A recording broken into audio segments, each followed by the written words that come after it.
50 as well get at somebody else, and that was Rick Ross. I don't know if you guys seen this. This was actually still an excerpt from the interview with Gillian Wallow, and this is what he said. Ross take a shot at you a couple weeks ago about a girl that you're not even with no more. And then, what is it with you and Ross that's just been going on for so long? I explain this to you, right? Nothing else works for him outside of mentioning me. When things get bad, you mention me, it gets covered further. You see TMZ is a 50 Cent said this is going to be bad for Irv Gotti's career. I get covered across the board. They get covered on the hip hop blogs. It is what it is. And you watch because I have nothing else to say. You just see it happen periodically as it goes. You know, you see that big white elephant, that property he lives at? It costs more than the nightclubs. He's in the nightclubs. We know what they can give you. So essentially, he's saying that the house that Rick Ross bought from Evander Holyfield, which by the way I think was a brilliant deal. If you go back and analyze that deal, Rick Ross buys Evander Holyfield house. Ironically, both guys who are into it, 50 and Ross, they bought fighters' houses at first. 50 had bought Mike Tyson's house, and Rick Ross bought Evander Holyfield's house. So when he had bought it, this is 2014, it's a 109-foot mansion, and it looked like this initially. It pretty much kind of still looks like, damn, this looks like the fucking Pentagon, don't it? Yeah, it comes with a pool that holds over 350,000 gallons of water. To put that in perspective, like the pool in my backyard holds 60,000 gallons, which means just by surface area, Rick Ross's pool is like 6 times bigger than mine. You get what I'm saying? Yeah. Anyway, apparently this was what was said to the Atlanta Journal-Constitution, and this is 2014, that the mansion, Holyfield had said, the mansion costed him $1 million to operate, and electricity bills came in at $17,000 a month. Wow, that's a lot of fucking cash, bro. By the way, that makes sense. Now, keep in mind,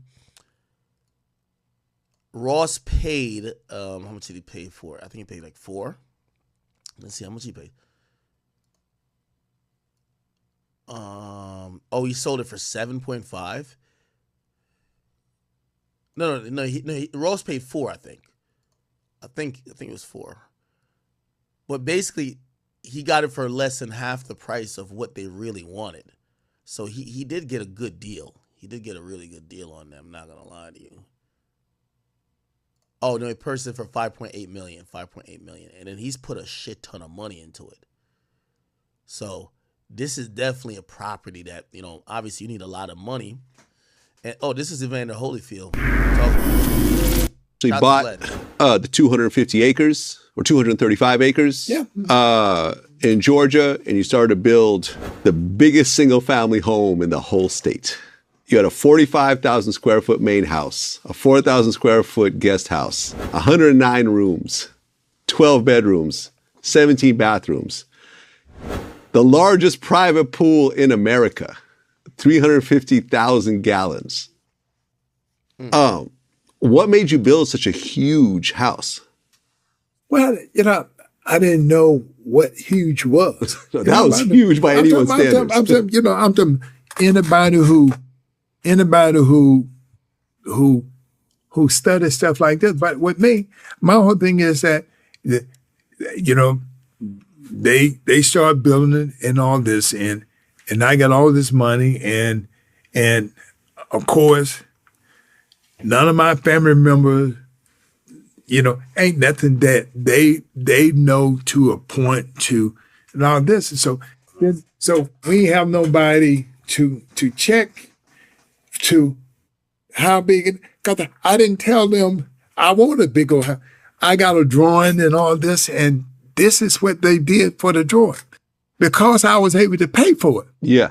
So by me being able to pay for it and all this and stuff, I realized that, they beat me up on the situation but I was able to handle it. And so, that's all matter is that I wanted my kids to have a better life than me. Yeah. And I wanted to leave them something. Right. Spectacular house. They say the house costs $1 million a year to maintain. Yeah. How much did it cost you to build the house? The whole thing was about $15 million. $15 million. Then the land. God damn. And yeah, well, and the land was relatively cheap. I'm assuming.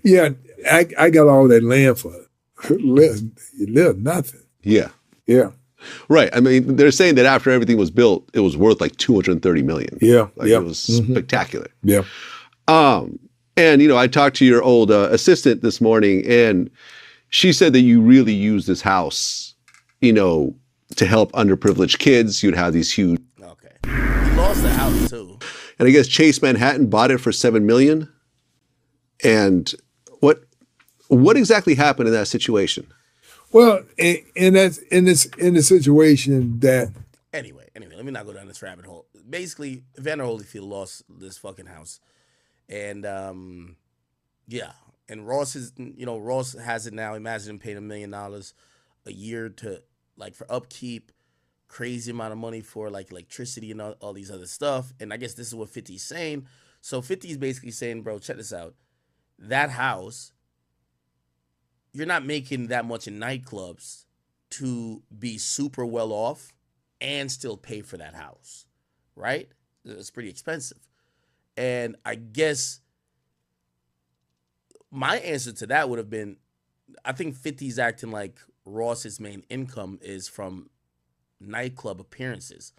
I would be shocked if Ross is in his top 3 revenue earners or income streams currently, if performing or appearances in clubs is in the top 3. I think Ross gets a lot of money through his investments, whether in Wingstop,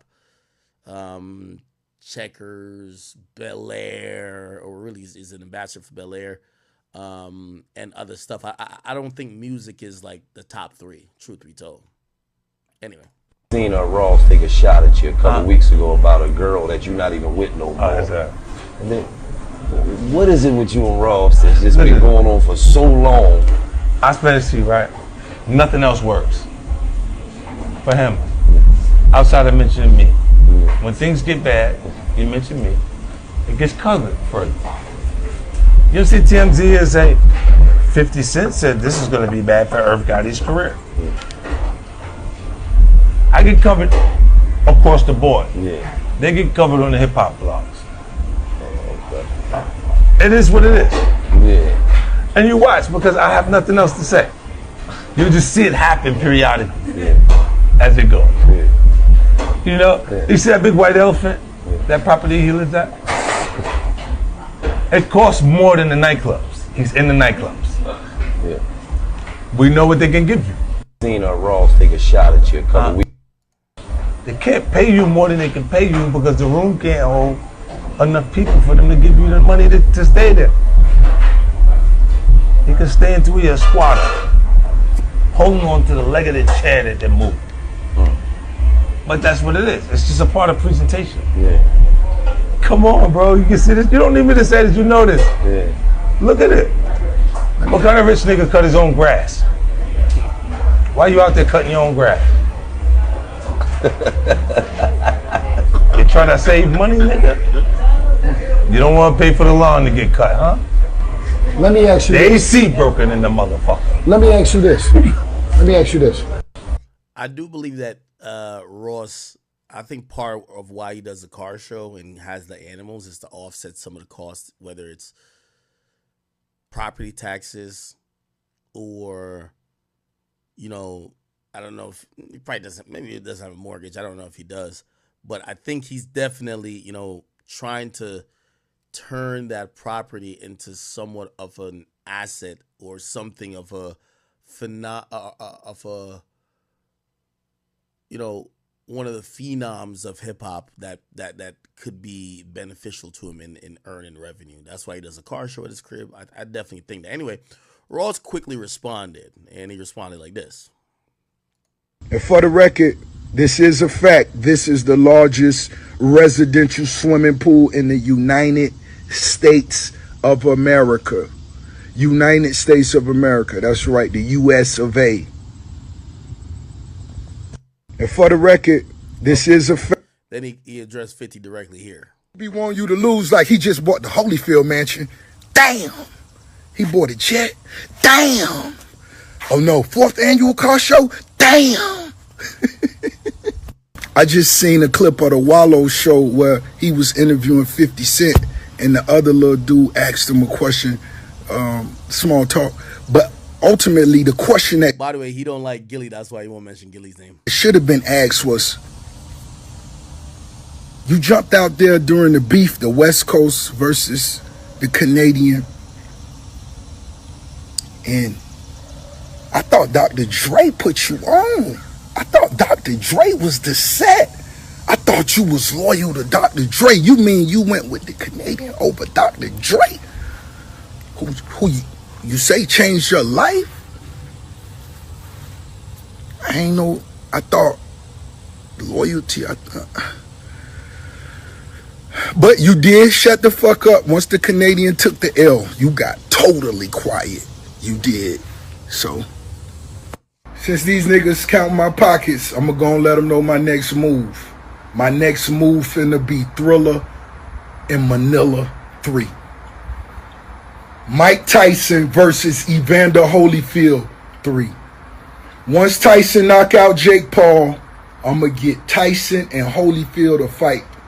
One thing about Ross, he always gonna have his product in his hand while he talking shit. In my front yard, I'm gonna put a ring right there. And it's gonna go down in my front yard. I want the judges to be Snoop Dogg, Kevin Hart, academics. Oh, you hear me? The ring gonna be right there at the promised land. Thriller in Manila, the biggest. Now, by the way, thank you for graciously for asking me to be a judge. I'll definitely be a judge. I'll say this though, because I seen 50. Remember when 50 said, "What type of rich nigga cut his own yard or mow his own lawn?" I'm sorry to say, if I was Ross, I cut my own. If I could, I cut my own lawn too. Yo, to put in perspective, right? To put in perspective, so like my landscaper, I have a contract with my landscaper. They charge me $25,000 a year, right? Again, I'm on, was it like 3-4 acres? Let's see how big Ross's crib is.